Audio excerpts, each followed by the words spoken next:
Hello everyone, this is Jasmine, aka gladiatorinsweats, and I'm here with the daily tarot message for July 23rd, and it's Monday, 2018, so happy Monday everyone. Hope that everyone had a great weekend or had a decent weekend. We're just going to jump into the reading. I do want to apologize in advance for any background noise or sounds. I've got my son here with me, so we're just going to move on through this, and hopefully he won't be too much of a disturbance in the back. So the galactic energy signature today, as the moon is still in Sagittarius, is the white planetary world bridger, which the first thing that I think of, even as I say that, I think of Jupiter. I think of this Sagittarian aspect of expansion, of going past what is known, going further than what we just pushing the limits. Before we get to Saturn, there's Jupiter, and Jupiter is really that expansion, the magnifier, if you will. But not just that, I'm also thinking about Chiron. I'm thinking about this bridging between worlds, this bridging between dimensions. And I'm thinking about, when I think of this, I think of Virgo energy. I think of mutating, but really having the earth being malleable, where it's transmuting, it's changing, it's transformative.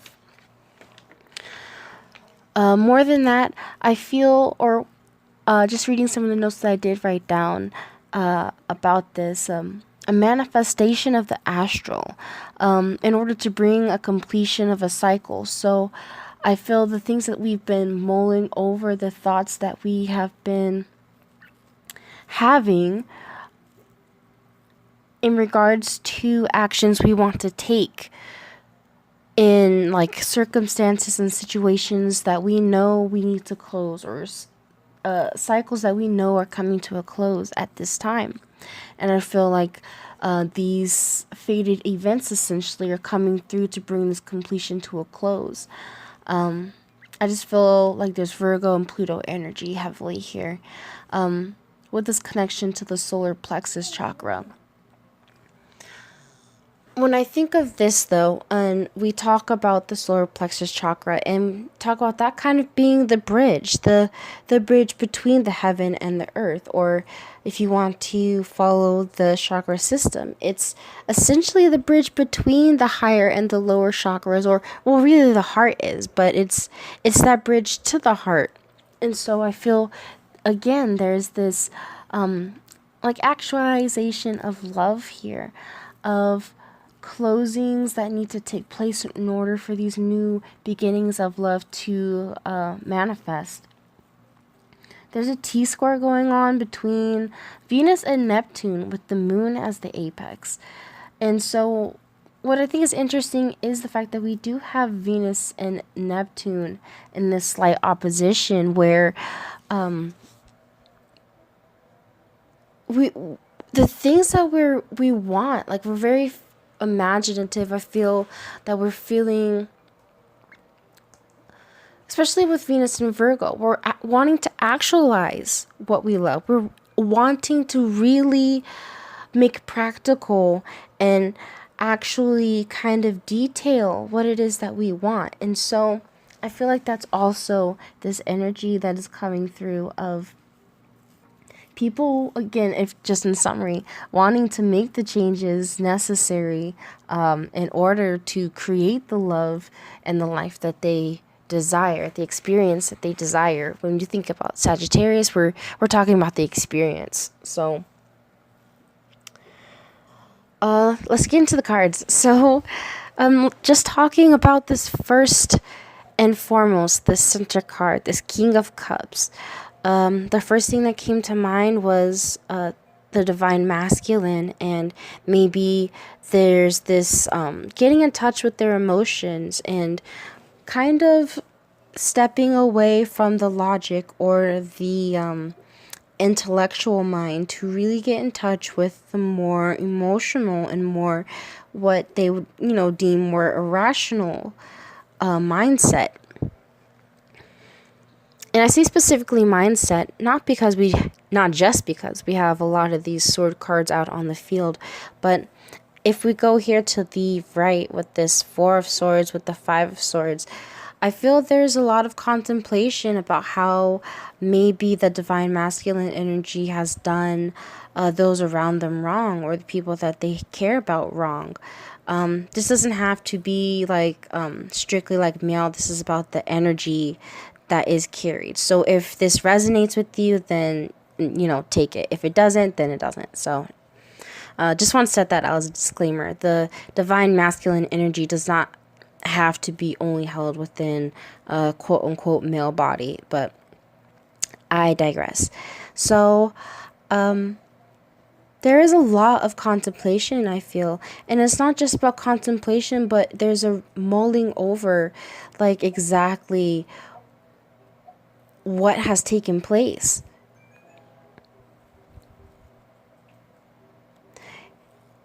And that's really here in this advantage, is that being able to touch into these emotions is helping to find a higher understanding of exactly, not even about what others have done wrong, but what have we done to kind of create any situations in our own lives. With this, I'm sorry about that smack there. With this Four of Wands here, which is, opposite this Four of Swords, in this disadvantaged position, I feel here there's like some commitments or like relationships that I just feel like they aren't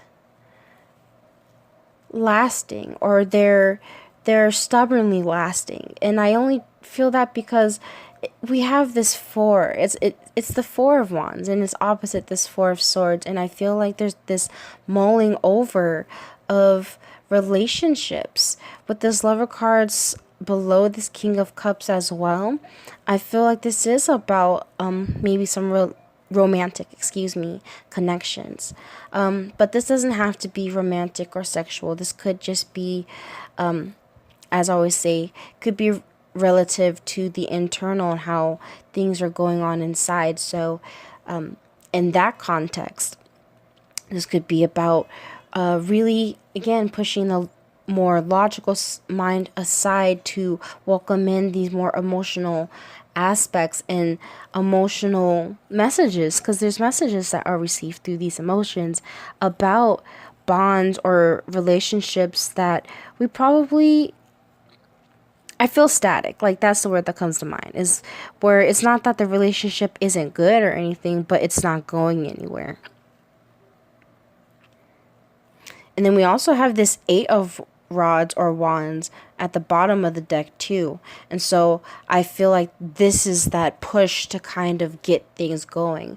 So this could be in a current relationship, where the current relationship is kind of spinning its wheels, and all of this current energy is helping to move it forward. Not necessarily to end it, but to help to bring it, to help get it back going, to give it this rejuvenation.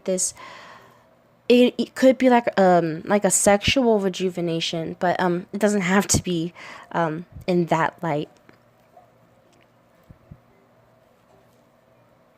But this could be the ending of relationships too, because I don't want to lie. Underneath the Eight of Rods, we do have the Tower and the Two of Cups, and so I feel like this is about, really having to face whatever sort of unfinished business with other people, or if this is a relationship that is kind of resonating with this message, then it may be about that, and having to really bring some closure in that relationship, or bring some closure in whatever situation or circumstance took place there. Ultimately, I feel Neptune is guiding this. We have the Hangman up top for the guide, but as I did mention, with this Venus and Neptune opposition, I feel like this is about, or as the cards are showing, let's not forget to mention the Seven of Swords and the Ten of Swords underneath this. And so I feel like this is about us really, again, having to actually deal with these issues or these like problems maybe that we have created with other people. When I look at this Seven of Swords, the way he's trying to run away from this end, he's trying to run away from this death, and it's an ego death. It's this mortal part. It's the mortal side that's coming to an end here, and I feel like that's where the fear is. The fear in kind of swallowing the pride and swallowing the whole mindset of there needing to be a person that's right, or there needing to be like a person that maintains a certain sort of like air about them.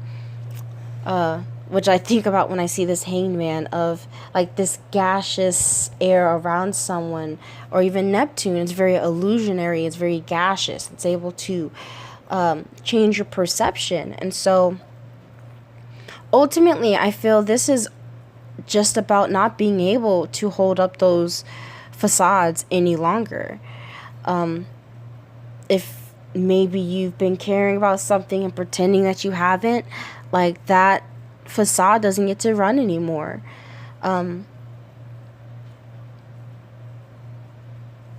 Or even the lies that we may tell ourselves, where we think, it's everyone and everything outside of ourselves that is wrong, and this, that, and the other, and having so much to say and criticize about what's going on outside of ourselves. And I feel like that's also what's being brought to the fore, is having to look at ourselves and look at how we are affecting our experience and our lives and our own connections.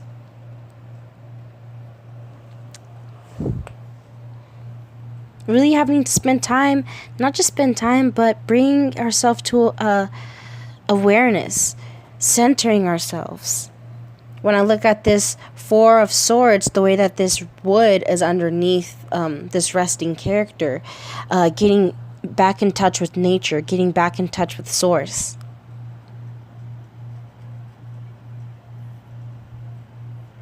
And just all these swords here, I feel a lot of people have been sick this past week, or maybe feeling a lot of like throat chakra activity. And I feel like maybe this is also what this is about, is we're really having to clear things so that we can speak the truth, whether it's pretty or not.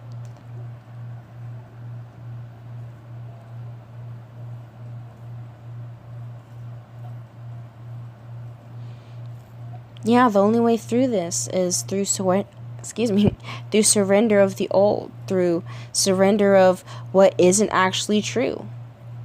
And these are swift changes with this Eight of Rods and this Tower card underneath. Like, this is swift, and this is all this Mars energy, this energy that's been building up as it's been also, retrograde at the South Node, opposite the Sun, that currently just moved into Leo. So I think that's really it for today. Thank you so much for listening and tuning in. I feel like today's was a little bit all over the place, but I hope that this resonates and that it's helpful. So check out any of the previous content if you have not done so. Follow me on Instagram for any more frequent updates, or just musings that I have throughout the day.